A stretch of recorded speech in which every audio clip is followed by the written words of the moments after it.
So এখন যাচ্ছি মাঠের দিকে, কারণ তাড়াহুড়ো দেখে বুঝতে পারছো যে একটু বেশি তাড়ায় আছি, কারণ আমি বাড়িতে শুয়েছিলাম। আর কালকে হচ্ছে আমাদের পৌষ মেলাও আছে, আর সেই দিন হয়তো পিঠেও বানায়, সবাই জানো পৌষ পুজোর দিন সবাই পিঠেও বানায়।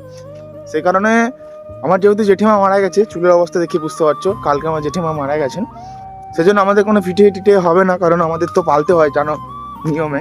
তো সেই জন্য শুয়েছিলাম আমি, এই জন্য এদিকে কোথাও যাওনি। তবে আমাকে অনিল কল করেছিল, যে মাঠে আসার জন্য, পাতা কাটতে যাওয়ার জন্য। সেজন্য আমি চলে এসেছি মাঠে।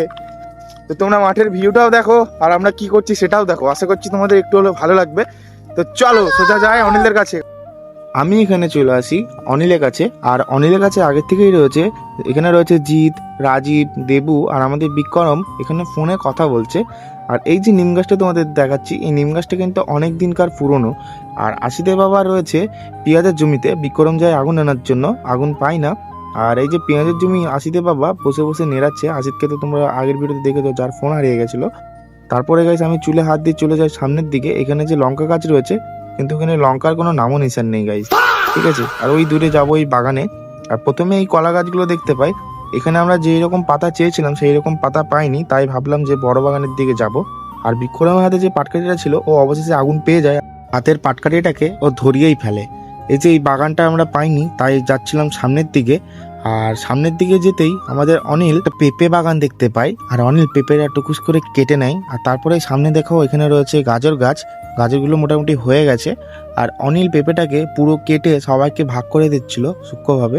আর পেঁপেগুলো আমরা ধুয়ে খাইনি বলে আমাদের ভাইপো খাবার পর পুরো তো ওটাকে উল্টিয়েই দেয়। ওটা থেকে গাইস আমি খেলাম, আমার একটু তিতে তিতে লাগছিল, তাও আমি খেয়ে নিই, মোটামুটি ভালোই লাগছিল। আর খাওয়ার পরই আমরা ঢুকে আসি বড় বাগানের দিকে। এসেই অনিল একটা পাতা দেখতে পাই, তো অনিল ঝটপট পাতাটা কেটে নেয়। সব পাতাগুলো কাটার পর এসে এখানে দেখতে পাই যে গাছে কলা রয়েছে, অনেকক্ষণ পর কলা দেখতে পেলাম। আর আমাদের দাদুর কলা বাগান, তো দাদু কি বলছে তোমরা একটু শুনে নাও গাইস, মজা পাবে দেখো। তো দাদু বলছে নাকি আমাদের আগে অনেকজন এসে পাতা কেটে নিয়ে গেছে, তো আমরা একটু মজা নিয়ে নিলাম দাদুর সাথে। আর তারপরে আমাদের পাটা অলরেডি হাফ কাটা হয়ে গেছে, সেজন্য আমরা চলে যাই। আর গাইস যেতে যেতেই এই যে সামনে তোমাদের গাজর গাছগুলো দেখালাম, ওখান থেকে জিৎ কিছু গাজর ছিঁড়ে নিয়ে আসে। তো আমরা যাওয়ার পরই ওখানে গাজরের মালিক চলে আসে। তোমার জমির গাজর নাকি এটা? হ্যাঁ ধরি মারো, একটা মেরে দাও। গাজরের মালিক যেহেতু চিনে, সেজন্য কিছু বললো না। আর কাকু এখানে লঙ্কা গাছে তেল দিচ্ছিলেন। তো এই যে হচ্ছে সেই মানুষটি যার জমি। আর আমরা খেতে খেতে চলে আসি সামনের দিকে অনিল এসে আবার একটা বড় পাতা দেখতে পাই। তো ও লাগান পাচ্ছিল না, তবু লাভ মেরে মেরে পাতাটাকে পারবে। তো পাতাটা পেরে নেয়, তারপরে আশিদের জমি থেকে তুলে নেয় মূলো। আর মূলোটা ছিল একটু কড়া গাইস, তবু খেয়ে নিই। কড়া মূলো খেতে খেতে চলে আসি বাড়ির দিকে। আর কালকে পৌষ সংক্রান্তির জন্য কিছু বাচ্চারা বানিয়েছে পোষবুড়ি।